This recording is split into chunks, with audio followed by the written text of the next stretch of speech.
এইমসে চিকিৎসাধীন অভিজিৎ গঙ্গোপাধ্যায় শারীরিক অবস্থা কেমন জানুন লাস্ট আপডেট। তমলুকের বিজেপি সাংসদ ও কলকাতা হাইকোর্টের প্রাক্তন বিচারপতি অভিজিৎ গঙ্গোপাধ্যায় বর্তমানে দিল্লির All India Institute of Medical সায়েন্সেসে চিকিৎসাধীন। অ্যাকিউট প্যানক্রিয়াটাইটিস এবং গ্যাস্ট্রোইন্টেস্টিনাল সেপসিসে আক্রান্ত হবার পর তাঁকে এয়ারলিফট করে কলকাতা থেকে দিল্লি নিয়ে যাওয়া হয়। গত শনিবার তীব্র পেট ব্যথা ও বারবার বমি হবার পর তাঁকে কলকাতার একটি বেসরকারি হাসপাতালে ভর্তি করা হয়।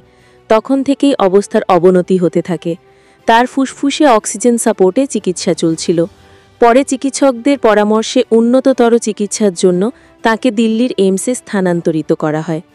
এইমসের চিকিৎসকরা জানিয়েছেন, অভিজিৎ গঙ্গোপাধ্যায়ের অবস্থা এখনও সংকটজনক। তবে চিকিৎসায় উন্নতি হচ্ছে কিনা সে বিষয়ে পরবর্তী ২৪ ঘণ্টা অত্যন্ত গুরুত্বপূর্ণ।